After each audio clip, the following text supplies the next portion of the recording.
Jubilee celebrations, Golden Jubilee celebrations, Golden Jubilee celebrations, Golden Jubilee celebrations. Congratulations, congratulations, congratulations, congratulations, congratulations, congratulations, congratulations, congratulations.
ತಗದಿಗಿನ ತಗದಿಗಿನ ತಗದಿಗಿನ ತಗದಿಗಿನ ಧಾತಿ ಧಾ ಕಡದಾತಿ ಧಾ ಕಡದಾತಿ ಧಾ.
తింగినగ తింగినగ తగ తగ దింగినగ తగ దింగినగ తిరిగినగ దింగినగ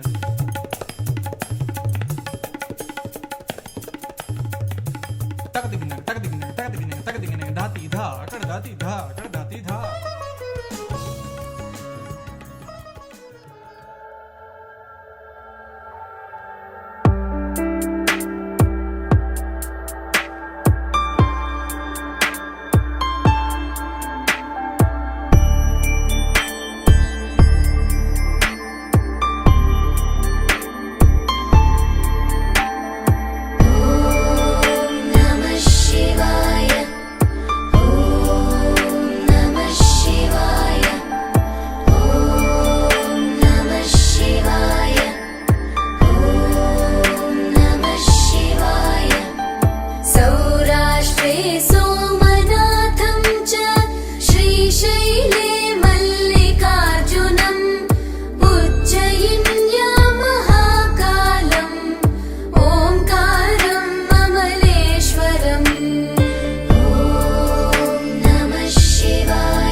Shiva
ಪ್ರಿಯ ಸಹೋದರರೇ, ಸಹೋದರಿಯರೇ, ಇಂದಿನ ಈ ಯುಗದಲ್ಲಿ ಪ್ರತಿಯೊಬ್ಬ ವ್ಯಕ್ತಿಯು ಪ್ರಗತಿ ಹೊಂದಲು ಬಯಸುತ್ತಾನೆ. ಜೀವನದಲ್ಲಿ ಸಫಲತೆಯನ್ನು ಪಡೆಯಲು ಬಯಸುತ್ತಾನೆ. ಶಾರೀರಿಕ ಆರೋಗ್ಯವನ್ನು ಬಯಸುತ್ತಾನೆ. ಜೀವನದಲ್ಲಿ ಹೆಲ್ತ್, ವೆಲ್ತ್, ಹ್ಯಾಪಿನೆಸ್ ಬಯಸುತ್ತಾನೆ. ಅದಕ್ಕಾಗಿ ಅತಿ ಹೆಚ್ಚು ಧನವನ್ನು ಸಂಪಾದಿಸಲು ಬಯಸುತ್ತಾನೆ. ಇಂದು ಮನುಷ್ಯನು ಧನವನ್ನೇನೋ ಸಂಪಾದಿಸಿದ್ದಾನೆ, ಆದರೆ ಅವನ ಶರೀರವು ರೋಗಿಷ್ಠವಾಗಿದೆ.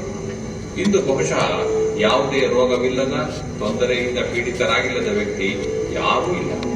ದಿನ ಪ್ರತಿದಿನ ಕಾಯಿಲೆಗಳು, ರೋಗಗಳು ಹೆಚ್ಚುತ್ತಲೇ ಇವೆ. ಇಂದು ಲಕ್ಷಾಂತರ, ಕೋಟ್ಯಾಂತರ ಜನರು ಡಯಾಬಿಟೀಸ್, ಹೃದಯ ರೋಗ, ಹೈ ಬ್ಲಡ್ ಪ್ರೆಷರ್, ಅಲ್ಸರ್, ಅನಿದ್ರೆ, ಮೈಗ್ರೇನ್, ಡಿಪ್ರೆಷನ್ ಇತ್ಯಾದಿ ಅನೇಕ ರೋಗಗಳಿಂದ ಪೀಡಿತರಾಗಿದ್ದಾರೆ. ಈ ಜೀವ ತಿನ್ನುವ ರೋಗಗಳ ಮೂಲ ಕಾರಣ ಏನು ಎಂದು ನಿಮಗೆ ಗೊತ್ತೇನು? ಈ ರೋಗಗಳಿಗೆ ಯಾರು ಜನ್ಮ ನೀಡುತ್ತಾರೆ ಎಂಬುದು ಗೊತ್ತೇ? ಸ್ವಲ್ಪ ಯೋಚಿಸಿ. ಅದು ಪ್ರತಿಕ್ಷಣ ನಿಮ್ಮ ಜೊತೆಯಲ್ಲಿಯೇ ಇರುತ್ತದೆ. ಅದು ಯಾರು ಎಂದು ತಿಳಿಯಲು ಬಯಸುತ್ತೀರಾ? ಅದು ನಿಮ್ಮ ಮನಸ್ಸು. ಹೌದು, ನಿಮ್ಮದೇ ಆದ ಮನಸ್ಸು, ನಿಮ್ಮದೇ ಆದ ಆಲೋಚನೆ. ನಿಮ್ಮ ಮನಸ್ಸಿನ ಪ್ರಭಾವ ನಿಮ್ಮ ಶರೀರದ ಮೇಲೆ ಯಾವ ರೀತಿ ಬೀಳುತ್ತದೆ? ಬನ್ನಿ ಇದನ್ನು ತಿಳಿಯೋಣ. ವಾಸ್ತವಿಕವಾಗಿ ನಮ್ಮ ಶರೀರವು ಒಂದು ವಾಹನದಂತೆ. ಇದರಲ್ಲಿ ಬೇರೆ ಬೇರೆ ಭಾಗಗಳಿವೆ. ಈ ಶರೀರ ರೂಪಿ ಗಾಡಿಯನ್ನು ನಡೆಸುವ ಆತ್ಮವು ಒಂದು ಎನರ್ಜಿ, ಒಂದು ಶಕ್ತಿಯಾಗಿದೆ. ಈ ಶಕ್ತಿಯು ನಮ್ಮ ಸಂಕಲ್ಪಗಳ ರೂಪದಲ್ಲಿ ಹೊರಬರುತ್ತದೆ. ನಮ್ಮ ಮನಸ್ಸಿನ ನೆಗೆಟಿವ್ ಚಿಂತನೆಯ ಪ್ರಭಾವ ನಮ್ಮ ಪಾರಿವಾರಿಕ, ವ್ಯಾವಹಾರಿಕ ಸಂಬಂಧಗಳ ಮೇಲೂ ಬೀಳುತ್ತದೆ. ಇದರ ಪರಿಣಾಮವಾಗಿ ಪರಿವಾರಗಳು ಮುರಿದು ಬೀಳುತ್ತವೆ. ಪರಸ್ಪರ ವಿಶ್ವಾಸ ಕಾಣೆಯಾಗುತ್ತದೆ. ಪರಸ್ಪರ ಪ್ರೀತಿ ಸಮಾಪ್ತಿಯಾಗುತ್ತದೆ. ನಾವು ಒಬ್ಬರಿಗಿಂತ ಇನ್ನೊಬ್ಬರು ದೂರವಾಗುತ್ತಿದ್ದೇವೆ. ಇಂದು ಮನುಷ್ಯನ ಜೀವನದಲ್ಲಿ ಸತ್ಯವಾದ ಸಂತೋಷ ಮಾಯವಾಗಿದೆ. ಜೀವನ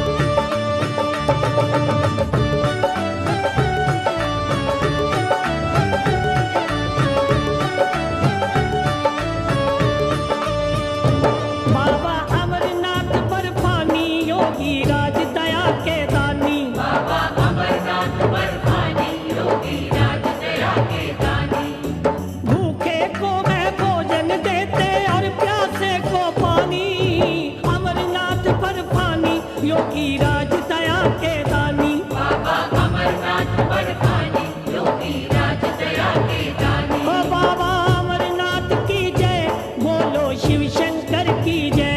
बाबा अमरनाथ की जय, बोलो शिव शंकर की जय।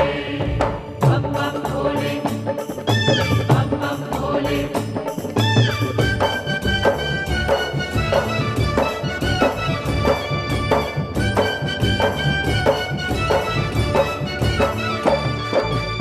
भक्तों के मन बसने वाले ये तो सबके स्वामी है। भक्तों के मन बसने वाले ये तो सबके स्वामी हैं। मन चाहा फल देने वाले शंभु अंतर्यामी है।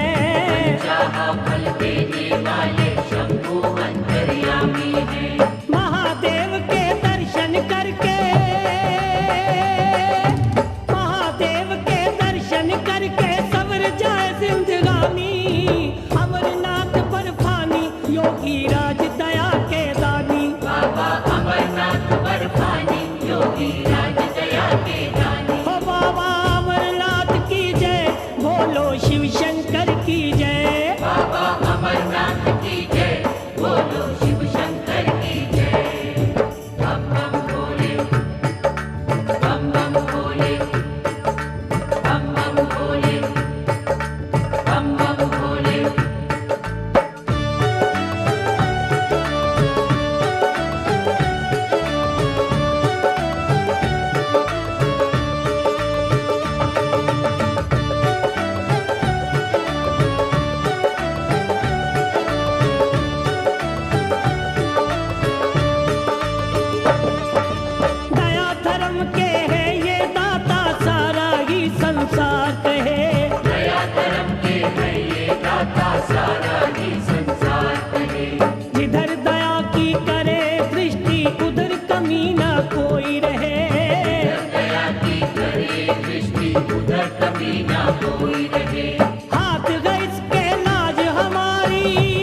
भोले बम बम भोले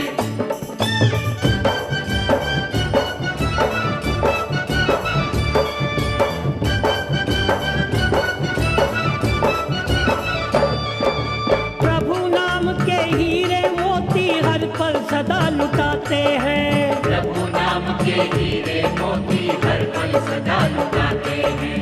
अपने संतों भक्तों के ये संकट आप मिटाते हैं। अपने संतों भक्तों के ये संकट आप मिटाते हैं। भोलेनाथ की शक्ति है ये, भोलेनाथ की शक्ति है ये, जाने दुनिया फानी, अमरनाथ पर फानी, योगी राज दया के दानी। बाबा अमरनाथ पर फानी, योगी राज दया के दानी। भूखे को है भोजन देते और प्यासे को पानी, बाबा अमरनाथ पर फानी, योगी राज दया के दानी। बाबा अमरनाथ पर फानी, योगी राज दया के दानी। ओ बाबा अमरनाथ की जय, बोलो शिव शंकर की जय।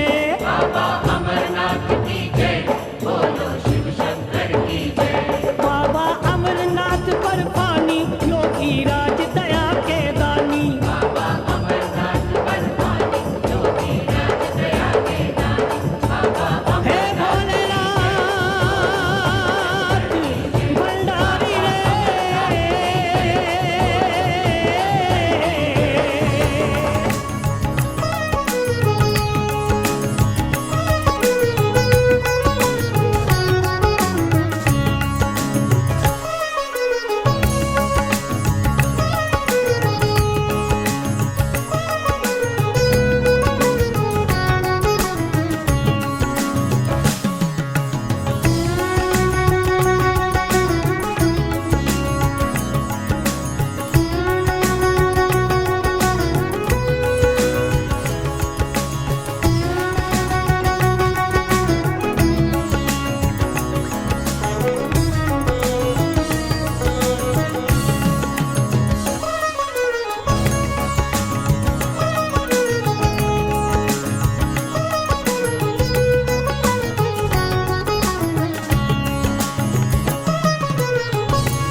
ಎಲ್ಲರೂ ಸಹ ಜಾಗೃತ ಆಗಲಿ.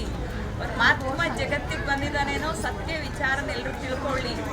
ನಾವೇನು ಜೀವನದಲ್ಲಿ ಸುಖ ಶಾಂತಿ ಆನಂದ ನೆಮ್ಮದಿ ಕಂಡುಕೊಂಡಿದ್ದೀವಿ ಅದನ್ನು ನೀವು ಕಂಡುಕೊಳ್ಳಿ ಅಂತಲೇ ನಿಮಗಾಗೇನೆ ಇಷ್ಟೊಂದು ಲಕ್ಷಾಂತರ ರೂಪಾಯಿ ಖರ್ಚು ಮಾಡಿರೋದು. ಸೊ ಅದಕ್ಕೆ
ದೆನ್ ಫಾರ್ವರ್ಡ್ ಎಕ್ಸ್ಟರ್ನಲಿ ಅಂತ.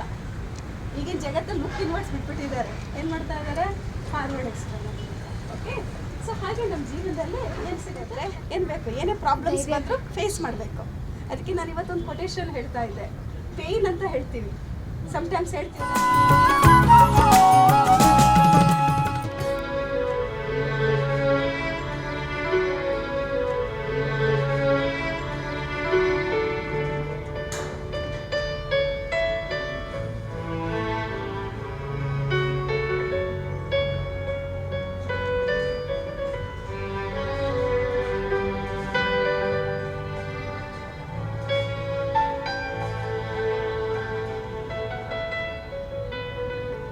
ಪ್ರಜಾಪಿತ ಬ್ರಹ್ಮಕುಮಾರಿ ಈಶ್ವರೀಯ ವಿಶ್ವವಿದ್ಯಾಲಯದ ಇತಿಹಾಸದ ಒಂದು ಪಕ್ಷಿನೋಟ.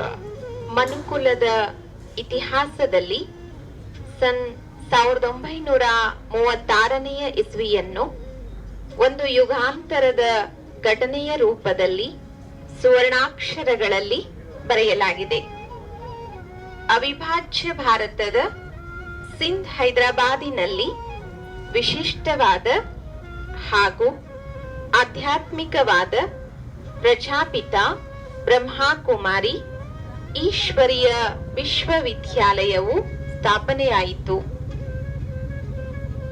ಪ್ರಖ್ಯಾತ ವಜ್ರದ ವ್ಯಾಪಾರಿ ದಾದಾ ಲೇಖರಾಜ್ ಅವರ ಜೀವನವು ವೈಭವ, ಸಂಪತ್ತು ಹಾಗೂ ಭಕ್ತಿ ಭಾವನೆಗಳ ಸಂಗಮದಿಂದ ಸಂಪನ್ನವಾಗಿತ್ತು.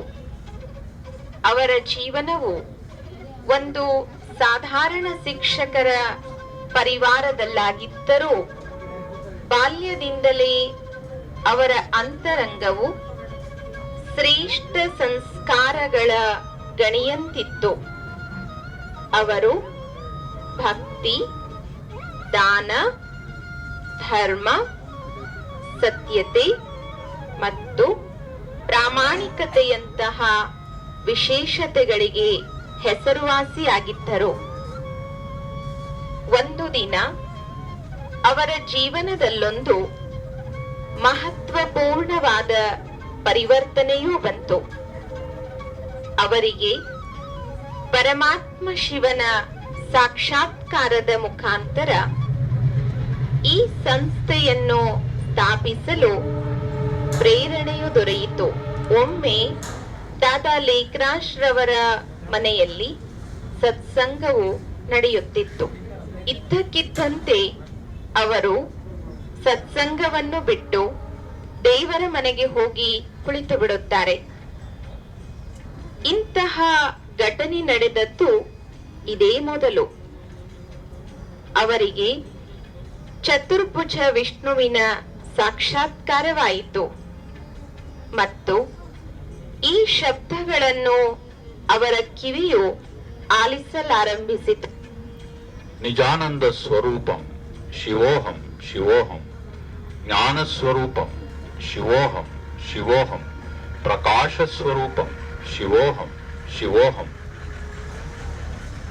ತದನಂತರ ಪ್ರಕೃತಿಯ ವಿಪತ್ತುಗಳು, ಅಣ್ವಸ್ತ್ರಗಳ ಯುದ್ಧ, ಯಾದವಿ ಕಲಹಗಳ ಮೂಲಕ ಈ ಕಲಿಯುಗಿ ಸೃಷ್ಟಿಯ ಮಹಾವಿನಾಶದ ಸಾಕ್ಷಾತ್ಕಾರವಾಯಿತು. ಈ ಸಾಕ್ಷಾತ್ಕಾರಗಳನ್ನು ನೋಡಿ ಬಾಬಾರವರ ಕಣ್ಣುಗಳಲ್ಲಿ ಕಣ್ಣೀರು ಧಾರಾಕಾರವಾಗಿ ಹರಿಯಲಾರಂಭಿಸಿತು. ಅವರ ಬಾಯಿಂದ, ಹೇ ಪ್ರಭುವೆ, ನನಗೆ ಈ ವಿನಾಶದ ದುಃಖವನ್ನು ಸಹಿಸಿಕೊಳ್ಳಲಾಗುತ್ತಿಲ್ಲ, ಸಾಕು ಮಾಡು ಸಾಕು ಮಾಡು ಎಂಬ ಶಬ್ದಗಳು ತಾನಾಗಿಯೇ ಹೊರಬಂದವು. ಮಹಾಪರಿವರ್ತನೆಯ ಸಾಕ್ಷಾತ್ಕಾರದ ನಂತರ ಈ ಧರೆಯಲ್ಲಿ ಸ್ಥಾಪನೆಯಾಗುವ ಸತ್ಯಯುಗಿ ಜಗತ್ತಿನ ಸಾಕ್ಷಾತ್ಕಾರವೂ ಆಯಿತು. ಪರಂಧಾಮದಿಂದ ಜ್ಯೋತಿ ಸ್ವರೂಪಿ ಆತ್ಮಗಳು ಈ ಭೂಮಿಗೆ ಬಂದು ದೇವತೆಗಳ ರೂಪವನ್ನು ಪಡೆದುಕೊಳ್ಳುತ್ತಿರುವುದನ್ನು ದಾದಾ ಲೇಖರಾಜ್ ರವರು ನೋಡಿದರು. ಸತ್ಯಯುಗದ ವಾತಾವರಣವು ಶುದ್ಧ, ಸುಂದರ ಹಾಗೂ ಸುಖಮಯವಾಗಿತ್ತು. ಅದು ಕಿರೀಟಧಾರಿ ಪವಿತ್ರ ದೇವಿ ದೇವತೆಗಳ ಸೃಷ್ಟಿಯಾಗಿತ್ತು. ನೀನು ಸಾಧಾರಣ ಮಾನವನಲ್ಲ. ನೀನೀಗ ಇಂತಹ ನೂತನ ಸತ್ಯಯುಗಿ ಜಗತ್ತಿನ ಪುನರ್ ಸ್ಥಾಪನೆಯ ಮಹಾನ್ ಕಾರ್ಯಕ್ಕಾಗಿ ನಿಮಿತ್ತನಾಗಬೇಕಾಗಿದೆ ಎಂಬ ದಿವ್ಯ ಆದೇಶವು ಪರಮಪಿತ ಶಿವನಿಂದ ಪ್ರಾಪ್ತಿಯಾಯಿತು. ಹೊಸ ಸತ್ಯಯುಗಿ ಜಗತ್ತಿನ ಪುನರ್ ಸ್ಥಾಪನೆಯ ಮಹಾನ್ ಕಾರ್ಯಕ್ಕಾಗಿ ನಿಮಿತ್ತನಾಗಬೇಕಾಗಿದೆ ಎಂಬ ದಿವ್ಯ ಆದೇಶವು ಪರಂಪಿತ ಶಿವನಿಂದ ಪ್ರಾಪ್ತಿಯಾಯಿತು. ಹೊಸ ಸತ್ಯಯುಗಿ ಜಗತ್ತಿನ ಪುನರ್ ಸ್ಥಾಪನೆಯ ಮಹಾನ್ ಕಾರ್ಯಕ್ಕೆ ದಾದಾ ಲೇಕ್ರಾಜ್ ರವರು ನಿಮಿತ್ತರಾದ್ದರಿಂದ ಪರಮಾತ್ಮ ಶಿವನು ಗುಣ ಹಾಗೂ ಕರ್ತವ್ಯವಾಚಕವಾಗಿ ಅವರಿಗೆ ಪ್ರಜಾಪಿತ ಬ್ರಹ್ಮ ಎಂದು ಹೆಸರಿಸಿದರು. ಮನುಕುಲದ ಇತಿಹಾಸದಲ್ಲಿ ಮಹಾನ್ ಸೃಷ್ಟಿಯ ಪರಿವರ್ತನೆಯ ಘಟನೆಯು ಆರಂಭವಾಯಿತು. ಬ್ರಹ್ಮ ಬಾಬಾರವರು ಪರಮಾತ್ಮ ಶಿವನ ಆದೇಶಕ್ಕನುಸಾರವಾಗಿ ತಮ್ಮಲ್ಲಿದ್ದ ಚಲ ಅಚಲ ಸಂಪತ್ತನ್ನು ಸಹೋದರಿಯರ ಹೆಸರಿನಲ್ಲಿ ಟ್ರಸ್ಟ್ ಒಂದನ್ನು ಸ್ಥಾಪಿಸಿ ಸಂಪೂರ್ಣವಾಗಿ ಈಶ್ವರನ ಕಾರ್ಯಕ್ಕಾಗಿ ಸಮರ್ಪಿಸಿದರು. ಆರಂಭದಲ್ಲಿ ಸತ್ಸಂಗಕ್ಕೆ ಬರುವವರಿಗೆ ಸೃಷ್ಟಿಯ ಪರಿವರ್ತನೆ, ಸತ್ಯಯುಗ, ವಿಷ್ಣು, ಕೃಷ್ಣ ಮುಂತಾದವರ ಸಾಕ್ಷಾತ್ಕಾರವಾಗಲಾರಂಭಿಸಿತು. ಈ ಸಾಕ್ಷಾತ್ಕಾರಗಳಿಂದ ಪ್ರೇರಿತರಾಗಿ ನವಯುಗದ ಸ್ಥಾಪನೆಗೆ ಸುಮಾರು 400 ಜನ ಸಹೋದರ ಸಹೋದರಿಯರ ಕಾರ್ಯಕರ್ತರ ತಂಡವೊಂದು ಮುಂದೆ ಬಂದಿತು.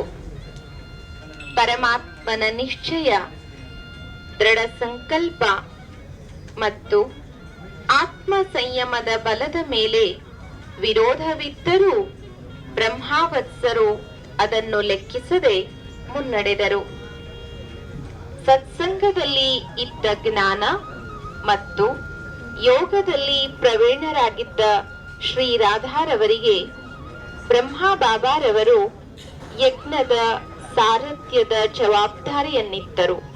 ಪರಮಾತ್ಮ ಶಿವನ ಮಾರ್ಗದರ್ಶನ ಮತ್ತು ಬ್ರಹ್ಮ ಬಾಬಾರವರ ನೇತೃತ್ವದಲ್ಲಿ 14 ವರ್ಷಗಳವರೆಗೆ ಓಂ ಮಂಡಲಿಯ ಸದಸ್ಯರುಗಳು ಆತ್ಮಾನುಭೂತಿ, ಪರಮಾತ್ಮಾನುಭೂತಿ ಹಾಗೂ ಜೀವನದಲ್ಲಿ ದಿವ್ಯ ಆಧ್ಯಾತ್ಮಿಕ ಶಕ್ತಿ ಹಾಗೂ ಗುಣಗಳ ವಿಕಾಸಕ್ಕಾಗಿ ಗುಪ್ತ ಹಾಗೂ ಗಹನವಾದ ಸಾಧನೆಯನ್ನು ಮಾಡಿದರು.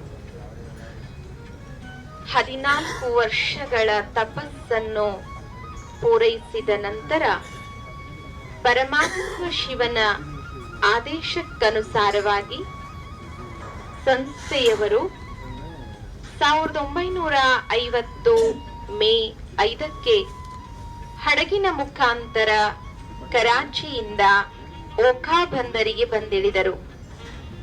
ಅಲ್ಲಿಂದ ರೈಲಿನ ಮುಖಾಂತರ ಅಬು ಪರ್ವತಕ್ಕೆ ತೆರಳಿದರು. ಹೀಗೆ ಅಬು ಪರ್ವತವು ಸಂಸ್ಥೆಯ ಮುಖ್ಯಾಲಯವಾಯಿತು. ಭಾರತದಲ್ಲಿ ನಿಧಾನವಾಗಿ ಈಶ್ವರನ ಸೇವಾ ಕಾರ್ಯವು ಆರಂಭವಾಯಿತು.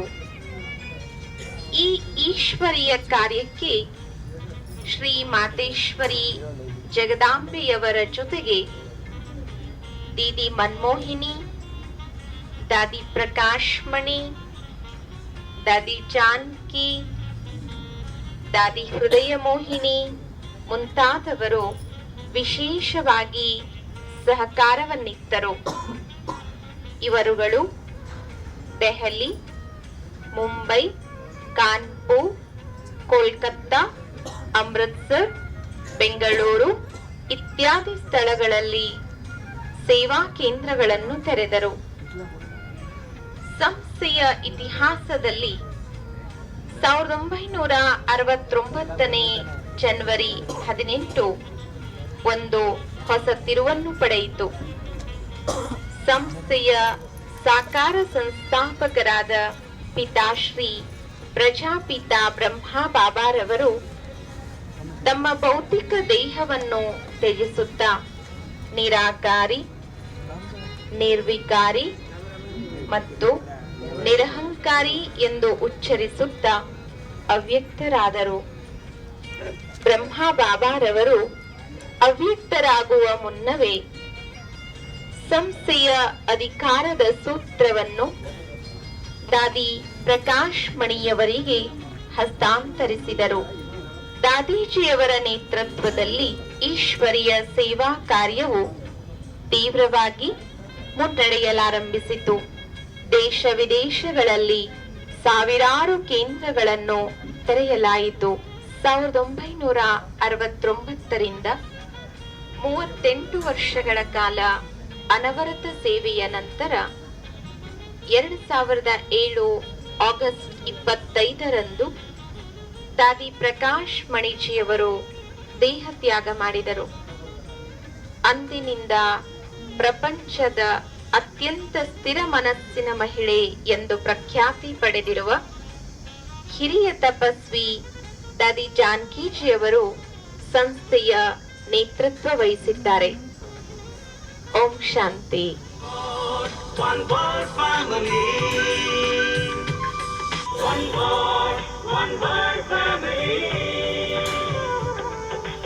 एक यही आवाज हर दिल से निकली. एक यही आवाज हर दिल से निकली. One word family. One word family. विश्व एक परिवार है. विश्व एक परिवार है.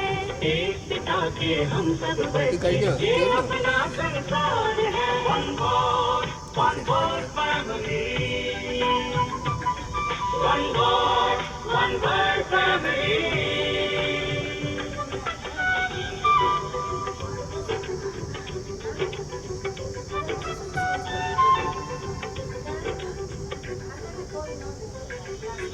सबको लेकर साथ चले, हाथ में देकर हाथ चले. सबको लेकर साथ चले, हाथ में देकर हाथ चले. प्रेम एकता पवित्रता. प्रेम एकता पवित्रता सुख शांति का आधार है. One word family. One word family.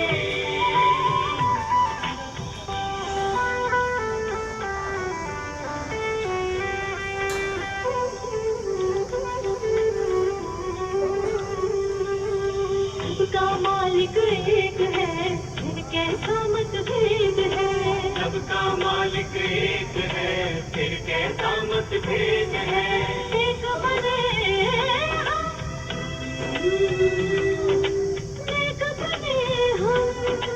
एक बने हम, एक बने हम, समय की ये पुकार है.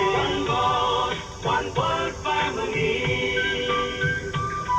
One word family.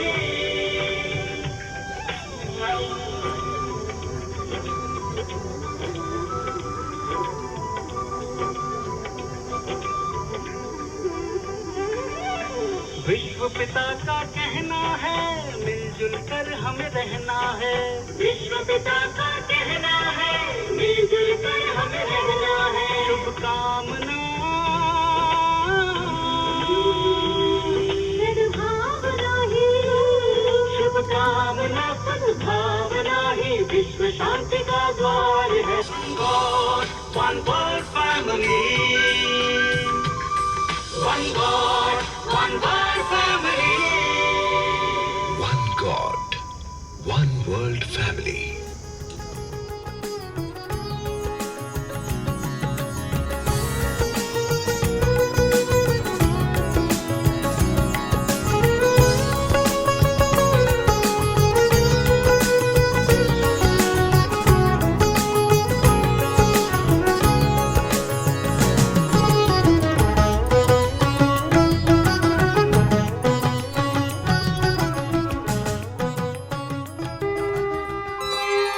ಓಂ ಶಾಂತಿ.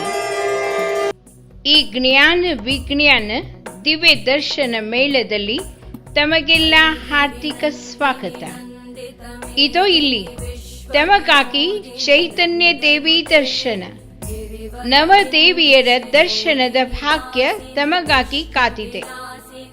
ದೈವಿ ಶಕ್ತಿಯ ಶಿವಶಕ್ತಿಯರ ಆರಾಧನೆ ಉಪಾಸನೆ ಪ್ರಾಚೀನ ಕಾಲದಿಂದ ಈ ಭರತ ಖಂಡದಲ್ಲಿ ನಡೆದು ಬಂದಿದೆ. ಶಿವಶಕ್ತಿಯರು ಶಿವನ ತಪಸ್ಸನ್ನಗೈದು ಅನೇಕ ಸಿದ್ಧಿಗಳನ್ನು ಪಡೆದು ಸಿದ್ಧಿ ಸ್ವರೂಪಿಗಳಾಗಿದ್ದಾರೆ. ಜೀವನ ಆ ದೈವ ನಿತ್ಯ ಸುಂದರ ಕೊಡುಗೆ. ಅದು ಆನಂದದ ಚಿಲುಮೆಯಾಗಬೇಕು, ಉತ್ಸಾಹದ ಬುಗ್ಗೆಯಾಗಬೇಕು, ಹರ್ಷದ ಹೊನಲು ಹರಿಯಬೇಕು, ಎಂದೂ ಬತ್ತದ ಝರಿಯಾಗಬೇಕು. ಬನ್ನಿ, ಆ ಸಂತೋಷದ ವರದಾನವನ್ನ ಸಂತೋಷಿ ಮಾನಿಂದ ಪಡೆದು ಪುನೀತರಾಗಿ. ಅದು ಅಲ್ಲಿ ವೀಣಾವಾದಿನಿ, ಶ್ವೇತ ವಸ್ತ್ರಧಾರಿಣಿ, ಹಂಸವಾಹಿನಿ ಶ್ರೀ ಸರಸ್ವತಿ ದೇವೆ, ವಿದ್ಯಾ ದೇವತೆ. ವಿದ್ಯೆ ಕೇವಲ ಭೌತಿಕ ಶಿಕ್ಷಣದ ಹೆಸರಲ್ಲ. ಈ ಭೌತಿಕತೆಯ ಬೆಂಗಾವಲಿನಲ್ಲಿ ಬೆಂಡಾದ ಬರಡಾದ ಜೀವನಕ್ಕೆ ಚೈತನ್ಯತೆ ನೀಡುವ ವಿದ್ಯೆ, ವಿನಯ ಕಲಿಸುವ ವಿದ್ಯೆ. ಆ ವಿದ್ಯೆ ನಿಮ್ಮ ಸ್ವತ್ತಾಗಲಿ. ಅಲ್ಲಿ ನೋಡಿ, ಸಿಂಹವಾಹಿನಿ, ತ್ರಿಶೂಲಧಾರಿಣಿ, ದುಷ್ಟ ಗುಣಗಳನ್ನು ಸದೆ ಬಡಿದು ಶಿಷ್ಟತೆಯನ್ನು ಪೋಷಿಸುವ ಶ್ರೀ ದುರ್ಗಾ ಮಾತೆ. ಅಲ್ಲಿ ಹುಲಿಯ ಮೇಲೆ ಸವಾರಿ ಶ್ರೀ ಜಗದಂಬೆ ಅಂಬೆ. ನೋಡಿ, ಆ ಕಣ್ಣುಗಳಲ್ಲಿ ವಾತ್ಸಲ್ಯ ಹರಿದು ಬರುತ್ತಿದೆ. ಆ ವಾತ್ಸಲ್ಯದಲ್ಲಿ ಮಿಂದು ಪುನೀತರಾಗಿ.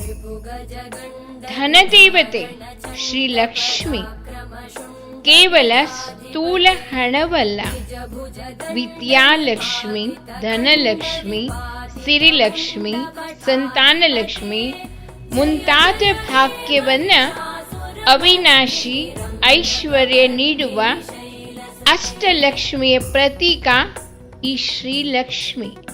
ನಿಮ್ಮ ಜೀವನ ಸಂಪನ್ನವಾಗಲಿ. ಓಹ್, ಅದೆಂತ ಭಯಂಕರ ರೂಪ! ಕಾಳಿ, ಮಹಾಕಾಳಿ. ಮನುಷ್ಯನ ಅಂತರಾಳದಲ್ಲಿ ಹುದುಗಿರುವ ಕಲ್ಮಶ ತೊಳೆಯುವ ಮಹಾಕಾಳಿ. ನಿಮ್ಮ ಮನಸ್ಸನ್ನ ನಿರ್ಮಲ ಮಾಡಿಕೊಳ್ಳಿ, ಮನಸ್ಸು ಶುದ್ಧವಾಗಲಿ. ಶ್ರೀ ಗಾಯತ್ರಿ ದೇವಿ. ಹೇ ದೇವಿ, ನನ್ನಲ್ಲಿರುವ ಬೆಳಕನ್ನ ಪ್ರಜ್ವಲಿಸು, ನನ್ನ ಬುದ್ಧಿಯನ್ನ ತೀವ್ರಗೊಳಿಸು, ದಿವ್ಯಗೊಳಿಸು ಎಂಬ ನಮ್ಮೆಲ್ಲರ ಸಂಕಲ್ಪ ಸಾಕಾರವಾಗಲಿ. ಶ್ರೀ ಮೀನಾಕ್ಷಿ ದೇವಿ.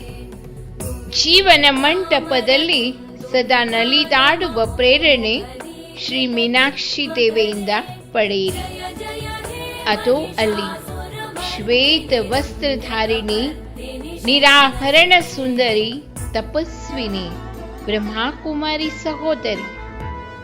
ಶಿವನ ಅವತರಣೆಯ ಸಂದೇಶ ಹೊತ್ತು ನಿಂತಿದ್ದಾಳೆ. ಹೇ ಸಹೋದರಾತ್ಮಗಳೇ, ಎದ್ದೇಳಿ, ಜಾಗೃತಗೊಳ್ಳಿ. ಆ ಕಲ್ಯಾಣಕಾರಿ ಪರಮ ಮಂಗಳಕಾರಿ ಶಿವ ಪರಮಾತ್ಮನ ದಿವ್ಯ ಅವತರಣೆಯಾಗಿದೆ. ಕಲಿಯುಗದ ಕಾರ್ಕತ್ತಲೆ ಕಳೆದು ಸತ್ಯುಗದ ಮಹಾನ್ ಪ್ರಕಾಶ ಬರುತ್ತಲಿದೆ. ಈ ಸತ್ಯವನ್ನ ಇಂದೇ ಅರಿಯಿರಿ. ಈಗಿಲ್ಲದಿದ್ದರೆ ಇನ್ನೆಂದಿಗೂ ಇಲ್ಲ. ನೆನಪಿಡಿ, ಈಗಿಲ್ಲದಿದ್ದರೆ ಇನ್ನೆಂದಿಗೂ ಇಲ್ಲ. ಸಹೋದರಾತ್ಮಗಳೇ, ಎದ್ದೇಳಿ ಜಾಗೃತರಾಗಿ, ಎದ್ದೇಳಿ ಜಾಗೃತರಾಗಿ ಭಾಗ್ಯ ನಿರ್ಮಿಸಿಕೊಳ್ಳಿ. ಓಂ ಶಾಂತಿ.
धाती धा अकड़ धाती धा अकड़ धाती धा.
ಬನ್ನಿರಿ ಆತ್ಮೀಯ ಸಹೋದರರೇ ಸಹೋದರಿಯರೇ, ಮಲಗಿರುವ ಮಾನವತೆಯನ್ನು ಜಾಗೃತಗೊಳಿಸುವಂತಹ ಈ ಅದ್ಭುತ ಪ್ರದರ್ಶನಕ್ಕೆ ತಮಗೆ ಆತ್ಮೀಯ ಸುಸ್ವಾಗತ.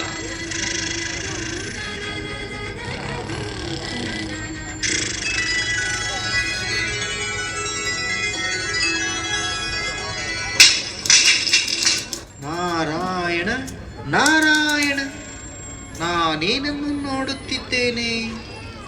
ಇಂದಿನ ಮಾನವರು ಕುಂಭಕರ್ಣನಂತೆ ಅಜ್ಞಾನ ನಿದ್ರೆಯಲ್ಲಿ ಮಲಗಿಬಿಟ್ಟಿದ್ದಾರೆ. ನಾವು ಕೇಳಿರುವಂತೆ ಮೊದಲೊಬ್ಬ ಕುಂಭಕರ್ಣನಿದ್ದನು. ಅವನು ಜೀವನದಲ್ಲಿ ಅರ್ಧ ಕಾಲ ನಿದ್ರೆಯಲ್ಲೇ ಕಳೆದನು, ಮತ್ತುಳಿದ ಅರ್ಧ ಕಾಲ ತಿನ್ನುವುದರಲ್ಲೇ ಕಳೆದು ಬಿಟ್ಟರು. ಆದರೆ ಇಂದಿನ ಮಾನವರು ಕೂಡ ಕುಂಭಕರ್ಣನಂತೆಯೇ ಅಜ್ಞಾನ ನಿದ್ರೆಯಲ್ಲಿ ಮಲಗಿದ್ದಾರೆ ಮತ್ತು ಇಷ್ಟೂ ಅರಿತಿಲ್ಲ ನಾನು ಯಾರು, ಎಲ್ಲಿಂದ ಬಂದೆ ಎಂಬ ವಿಷಯವನ್ನೇ ಅರಿತುಕೊಂಡಿಲ್ಲ. ಹೇ ಮಾನವ್, ನೀನು ಶ್ರೀರಾಮ, ಶ್ರೀಕೃಷ್ಣ, ಶ್ರೀ ಚಾಮುಂಡೇಶ್ವರಿ ಹಾಗೂ ಶ್ರೀ ಶಂಕರನ ಭಕ್ತಿಯನ್ನೇನೋ ಮಾಡಿದೆ. ಆದರೂ ಕೂಡ ನೀನು ಸತ್ಯ ಜ್ಞಾನವನ್ನು ಸಂಪೂರ್ಣವಾಗಿ ಮರೆತಿರುವೆ. ಹಾಗಾಗಿ ಜೀವನದಲ್ಲಿ ಚಿಂತೆ, ಭಯ, ದುಃಖದ ಅನುಭವವನ್ನು ಮಾಡುತ್ತಿರುವೆ. ಈಗ ಯಾರನ್ನು ನೀನು ಪೂಜಿಸುತ್ತಿರುವೆಯೋ ಆ ದೇವಿ ದೇವತೆಗಳೇ ಬಂದು ನಿನಗೆ ತಿಳಿಸುತ್ತಾರೆ. ಇದು ಹೇಗೆ ಸಾಧ್ಯ ಎನ್ನುವರ ನೀವೇ ನೋಡಿ. ನಾರಾಯಣ ನಾರಾಯಣ.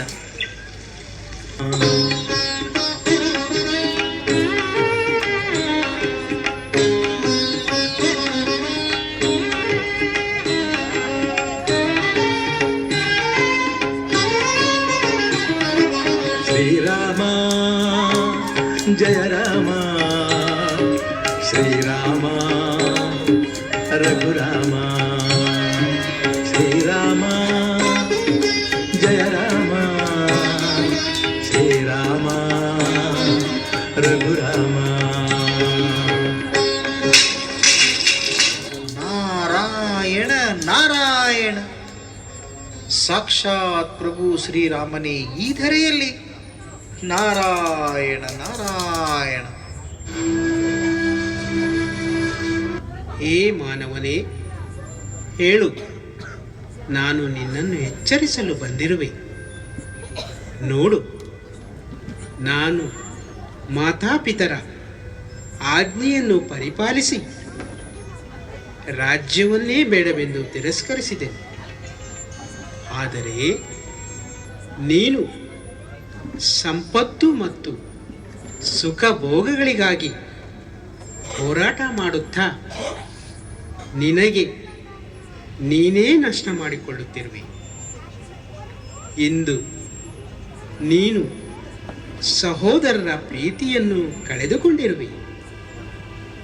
ಪತಿ ಪತ್ನಿಯ ಮಧ್ಯದಲ್ಲಿ ಇರಬೇಕಾಗಿದ್ದ ಸ್ನೇಹ ಮತ್ತು ತ್ಯಾಗದ ಬಾಂಧವ್ಯವೇ ಇಲ್ಲದಂತಾಗಿದೆ.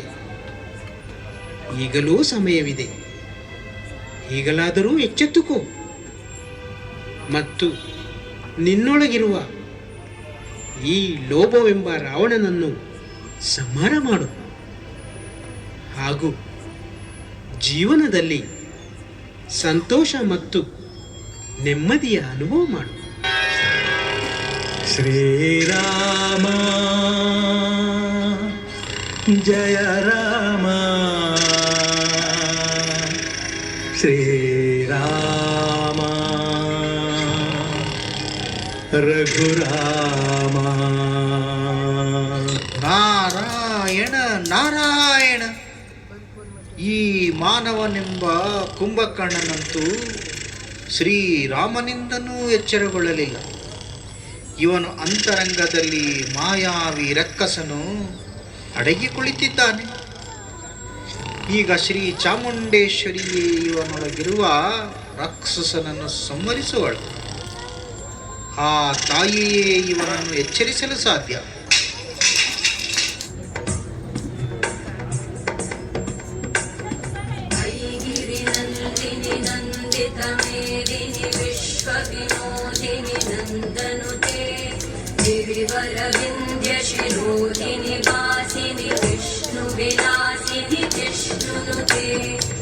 भगवति केशिति कंठ कुटुंबिनि भूरि कुटुंबिनि भूरि कृते जय जय हे महिषासुरमर्दिनि रम्यकवर्दिनि शैलसुते.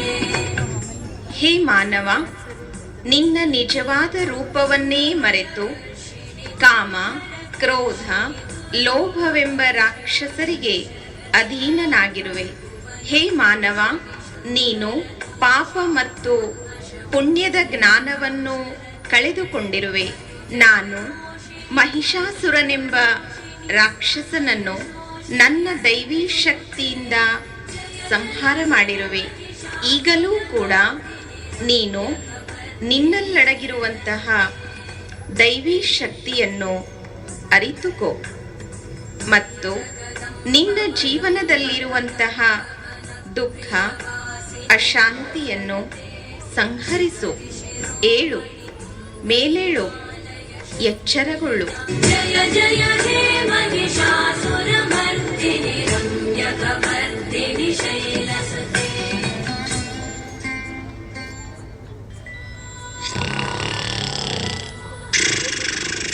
ನಾರಾಯಣ ನಾರಾಯಣ, ಇದೇನಾಶ್ಚರ್ಯ! ಇವನು ದೇವಿ ಶ್ರೀ ಚಾಮುಂಡೇಶ್ವರಿಯಿಂದಲೂ ಎಚ್ಚರಗೊಳ್ಳುತ್ತಿಲ್ಲವಲ್ಲ, ಏನು ಮಾಡಲಿ? ಇವನನ್ನು ಶ್ರೀ ಶಂಕರನೇ ಎಚ್ಚರಗೊಳಿಸಬಹುದೇನೋ? ಶ್ರೀ ಶಂಕರನು ಮಹಾ ತಪಸ್ವಿ, ಜೊತೆಗೆ ಅವನ ಮೂರನೆಯ ಕಣ್ಣು ಕೂಡ ತೆರೆದಿದೆ. ನಾರಾಯಣ ನಾರಾಯಣ. ಶಂಕರ ಶಶಿಧರ ಗಜ ಚರ್ಮಾಂಬರ ಗಂಗಾಧರ ಹರ, ಸುಂದರ ಸ್ಮರ ಹರ ಗೌರಿ ಮನೋಹರ ಜಯ ಪರಮೇಶ್ವರ. ಜಯ ಜಯ ಶಂಕರ ಜಯ ವಿಶ್ವೇಶ್ವರ, ಜಯ ಜಯ ಶಂಕರ ಜಯ ವಿಶ್ವೇಶ್ವರ. ಏ ನಾರದ, ಈ ಮಾನವನು ತುಂಬಾ ಭಕ್ತಿಯನ್ನೇನೂ ಮಾಡಿದ್ದಾನೆ, ಆದರೆ ಜ್ಞಾನವೆಂಬ ಮೂರನೇ ಕಣ್ಣನ್ನು ಇನ್ನೂ ತೆರೆದಿಲ್ಲ. ನಾರಾಯಣ ನಾರಾಯಣ. ಪ್ರಭು, ತಾವಂತೂ ಸಮರ್ಥರು, ಕಾಮನನ್ನು ಸುಟ್ಟು ಹಾಕಿರುವಿರಿ, ತಾವು ಸ್ವಯಂಭೂ ಆಗಿದ್ದೀರಿ. ಈ ಕುಂಭಕರ್ಣನನ್ನು ಎಚ್ಚರಗೊಳಿಸಬೇಕಾಗಿದೆ. ನಾರಾಯಣ ನಾರಾಯಣ. ಏ ನಾರದ, ನಾನು ಸ್ವಯಂಭೂ ಏನೂ ಅಲ್ಲ, ನಾನು ಕೂಡ ಆ ಸ್ವಯಂಭೂ ಆದ ಪರಮಾತ್ಮ ಜ್ಯೋತಿ ಸ್ವರೂಪ ಶಿವನನ್ನು ಕುರಿತು ಧ್ಯಾನ ಮಾಡುತ್ತೇನೆ. ನಾರದ, ಈಗ ಈ ಕಲಿಯುಗದ ಅಂತಿಮ ಸಮಯದಲ್ಲಿ ಆ ಪರಮಾತ್ಮ ಪರಂಜ್ಯೋತಿ ಶಿವನೇ ಎಲ್ಲರನ್ನೂ ಎಚ್ಚರಿಸಲು ಬರಬೇಕಾಗುತ್ತದೆ. ಈಗ ನೀನು ಅವನನ್ನೇ ಆಹ್ವಾನಿಸು. ನಾರಾಯಣ ನಾರಾಯಣ. ಹೇ ಪ್ರಭು, ಈವರೆಗೆ ಎಲ್ಲ ದೇವತೆಗಳು ಈತನನ್ನ ಎಚ್ಚರಿಸಲು ಪ್ರಯತ್ನಿಸಿದರು, ಆದರೆ ಈ ಮಾನವನ ಅಂತರಾತ್ಮವು ಎಚ್ಚರಗೊಳ್ಳುತ್ತಿಲ್ಲ. ಈಗ ತಾವೇ ಅವತರಿಸಬೇಕಾಗಿದೆ. ದೇವ ಮಹಾದೇವನಾದ ಮಹೇಶ್ವರನೇ, ಶಿವಶಂಭೋ, ತಾವೇ ಆಗಮಿಸಿರಿ.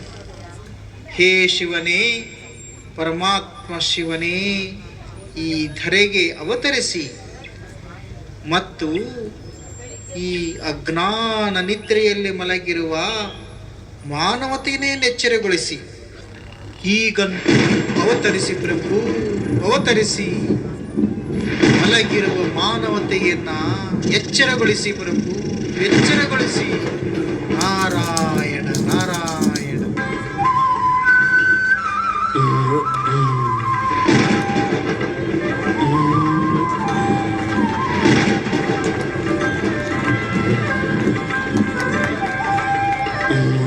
ವಿಶ್ವದ ಈ ಶುಭ ದಿನಗಳಲ್ಲಿ ಪಾವನ ಸಂಗಮ ಕ್ಷಣಗಳಲ್ಲಿ ವಿಶ್ವದ ಈ ಶುಭ ದಿನಗಳಲ್ಲಿ ಪಾವನ ಸಂಗಮ ಕ್ಷಣಗಳಲ್ಲಿ ಅವತರಿಸಿಯ ಶಿವ ತಂದೆಯೇ ಅವತರಿಸಿಯ ಶಿವ ತಂದೆಯೇ ಸ್ವಾಗತ ನಿಮಗೆ ಸ್ವಾಗತ ಸ್ವಾಗತ ಶುಭ ಸ್ವಾಗತ ಸ್ವಾಗತ ನಿಮಗೆ ಸ್ವಾಗತ ಸ್ವಾಗತ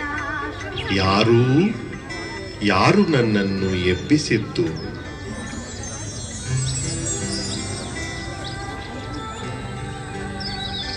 ಹೇ ನನ್ನ ಮಧುರಾತಿ ಮಧುರ ಮಕ್ಕಳೇ, ನಾನು ನಿಮ್ಮ ನಿರಾಕಾರ ಜ್ಯೋತಿ ಸ್ವರೂಪ ಪರಮಪಿತ ಪರಮಾತ್ಮನಾಗಿದ್ದೇನೆ. ದೇವತೆಗಳ ಧರ್ಮಪಿತರ ಹಾಗೂ ಎಲ್ಲ ಮಹಾತ್ಮರ ತಂದೆಯಾದ ನಾನು ನಿಮ್ಮನ್ನು ಮಿಲನ ಮಾಡಲು ಧರೆಯಲ್ಲಿ ಅವತರಿಸಿರುವೆನು. ನಿಮ್ಮೆಲ್ಲರನ್ನೂ ಅಜ್ಞಾನ ನಿದ್ರೆಯಿಂದ ಎಚ್ಚರಿಸಲು ಈ ಭೂಮಿಗೆ ಅವತರಿಸಿದ್ದೇನೆ. ಹೇ ಸತ್ಯ ಸ್ವರೂಪಿ ಆತ್ಮಗಳೇ, ನೀವು ಶಾಂತಿ, ಪ್ರೀತಿ ಮತ್ತು ಪವಿತ್ರ ಸ್ವರೂಪಿಗಳಾಗಿದ್ದೀರಿ. ಆದರೆ ಈಗ ನೀವು ನಿಮ್ಮ ಸತ್ಯ ಸ್ವರೂಪವನ್ನು ಮರೆತು ಅಸುರಿ ಅವಗುಣಗಳಿಗೆ ಅಧೀನರಾಗಿ ಬಿಟ್ಟಿರುವಿರಿ. ಈ ಅಸುರಿ ಅವಗುಣಗಳು ಮತ್ತು ದುರ್ಬಲತೆಗಳು ಖಂಡಿತವಾಗಿಯೂ ನಿಮ್ಮ ಮೂಲ ಗುಣಗಳಲ್ಲ. ಈಗ ಅತ್ಯಮೂಲ್ಯವಾದ ಸಮಯವು ಕಳೆದು ಹೋಗುತ್ತಿದೆ. ಏಳಿ, ಎಚ್ಚರಗೊಳ್ಳಿ, ನನ್ನನ್ನು ನೆನಪು ಮಾಡಿ ಸಂಪೂರ್ಣ ಸುಖ, ಶಾಂತಿ ಮತ್ತು ಆನಂದದ ಆಸ್ತಿಯನ್ನು ನನ್ನಿಂದ ಪಡೆದುಕೊಳ್ಳಿರಿ. ಶಿವಶಕ್ತಿಯರಾದ ಈ ಬ್ರಹ್ಮಕುಮಾರಿಯರ ಮೂಲಕ ನಾನು ಸಹಜ ರಾಜಯೋಗ ಮತ್ತು ಜೀವನವನ್ನು ನಡೆಸುವ ಕಲೆಯ ಜ್ಞಾನವನ್ನು ಇಡೀ ಜಗತ್ತಿಗೆ ನೀಡುತ್ತಿದ್ದೇನೆ. ಈ ಅಭ್ಯಾಸದಿಂದ ನಿಮ್ಮ ಜೀವನವು ಸಂತಸಮಯವಾಗಿ ಬಿಡುವುದು.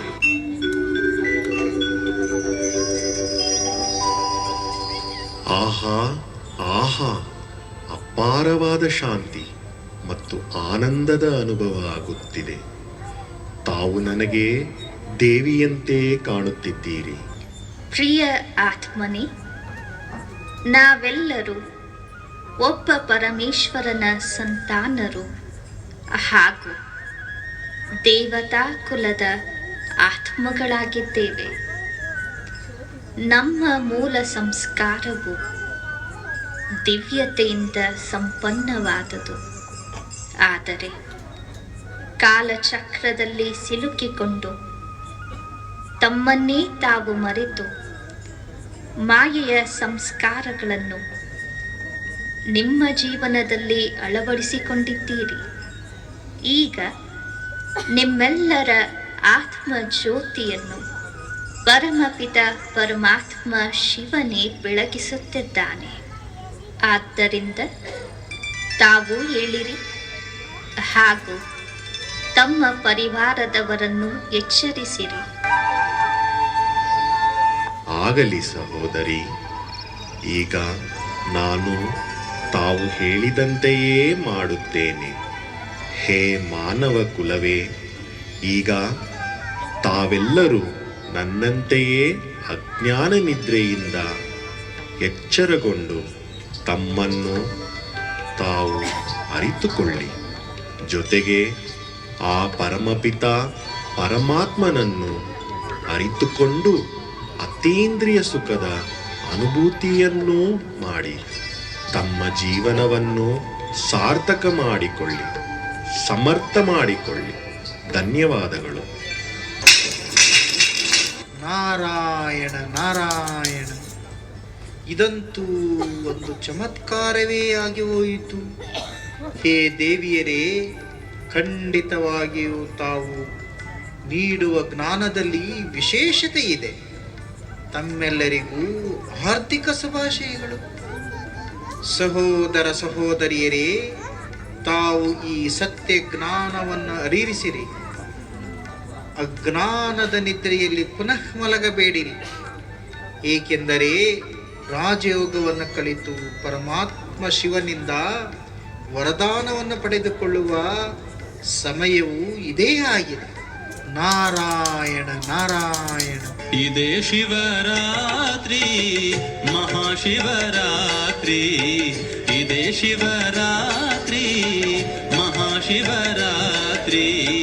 ಪರಮಾತ್ಮನು ತಾನೇ ಬಂದ ಶುಭರಾತ್ರಿ. ಪರಮಾತ್ಮನು ತಾನೇ ಬಂದ ಶುಭರಾತ್ರಿ. ಕಲಿಯುಗದ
ಸೊ ಅವಾಗ ಸುತ್ತಮುತ್ತ ಗೆಸ್ಟ್ಗಳಿರೋರಲ್ಲ ಅವ್ರಿಗೆಲ್ಲ ಡಿಸ್ಟರ್ಬ್ ಆಗೋದು. ಸೊ ನಾನು ಹೇಳ್ತಾ ಇದ್ದೆ ಸ್ವಲ್ಪ ನಿಧಾನಕ್ಕೆ ಮಾತಾಡಿ, ಸ್ಲೋ ಆಗಿ ಮಾತಾಡಿ. ಅವಾಗ ಏನು ಹೇಳ್ತಾ ಇದ್ರು, ನಂದು ವಾಲ್ಯೂಮೇ ಆ ಥರ ಆಗ್ಬಿಟ್ಟಿದೆ. ಹಾಗೆ ಕೋಪ ಮಾಡೋರು ಕೋಪ ಮಾಡ್ತಾನೆ ಇರ್ತಾರೆ. ಕೋಪ ಮಾಡಬೇಡಿ ಅಂದರೆ ಪಾಪ ಅವರು ಕೋಪಕ್ಕೆ ವಶರಾಗಿದ್ದಾರೆ. ಸುಳ್ಳು ಹೇಳೋರು ಸುಳ್ಳು ಹೇಳ್ತಾನೆ ಇರ್ತಾರೆ. ಕೆಟ್ಟದ್ದು ಮಾಡೋರು ಕೆಟ್ಟದ್ದು ಮಾಡ್ತಾರೆ. ಇವಾಗ ನಾನೇನು ಮಾಡ್ಬೇಕು? ಸೈಲೆಂಟ್ ಆಗಿರಕ್ಕೆ ಆಗ್ಬೇಕಲ್ಲ. ಯಾವುದೇ ದಾರಿನಲ್ಲಿ ಅದನ್ನ ಪ್ರೀತಿಯಿಂದ ಕೇಳಿ ಪಡೀರಿ, ಲಾ ಪ್ರಕಾರ ಹೋಗಿ ಪಡೆಯಿರಿ, ನೋ ಪ್ರಾಬ್ಲಮ್. ಆದರೆ ಒಳಗಡೆ ಅವರ ಬಗ್ಗೆ ತಿರಸ್ಕಾರ ಇದ್ದರೆ, ಅವರ ಬಗ್ಗೆ ಅಹಿತ ವಿಚಾರಗಳಿಂದ ಮನಸ್ಸಿನಲ್ಲಿ ಅಶುಭ ವಿಚಾರಗಳು ಬಂದಿದ್ದೇ ಆದರೆ ದುಃಖ ಆಗಿದೆ ಅಲ್ಲ, ಅದಕ್ಕಾಗಿ ಆಗುತ್ತೆ ಅದು. ಆದರೆ ನನ್ನ ಮನಸ್ಸಲ್ಲಿ ಯಾವಾಗ ಅಹಿತ ವಿಚಾರ ಬಂತೋ, ಫಸ್ಟು ನೆಗೆಟಿವ್ ಫೀಲಿಂಗ್ಸ್ ಯಾರಿಗೆ ಬರುತ್ತೆ? ಫಸ್ಟು ನನಗೆ ಬರುತ್ತೆ. ಇವಾಗ ಬೆಂಕಿ ಹಚ್ಬಿಡ್ತು ಅಂತಂದರೆ ಕೈಯಲ್ಲಿ ಮೊದಲು ಯಾರಿಗೆ ತೊಂದರೆ ಆಗುತ್ತೆ? ನನಗೆ ತೊಂದರೆ ಆಗುತ್ತೆ, ಆಮೇಲೆ ಸುತ್ತಮುತ್ತ ಆಗುತ್ತಲ್ಲ. ಸೊ ನೆಗೆಟಿವ್ ಫೀಲಿಂಗ್ಸ್ ಬಂದಾಗ ಮೊದಲು ನನಗೆ ಡಿಸ್ಟರ್ಬ್ ಆಗುತ್ತೆ. ಸೊ ಪವರ್ ಆಫ್ ಅಡ್ಜಸ್ಟ್ಮೆಂಟ್ ಬೇಕು. ಈಗ ತಾನೇ ನೀವು ಹೇಳಿದ್ರಿ ಯಾರಿಗೋ 10 ಲಕ್ಷ ಕೊಟ್ಟೆ ಮೋಸ ಮಾಡಿಬಿಟ್ರು. ಇಲ್ಲಿ ನೋಡಿ 3ನೇ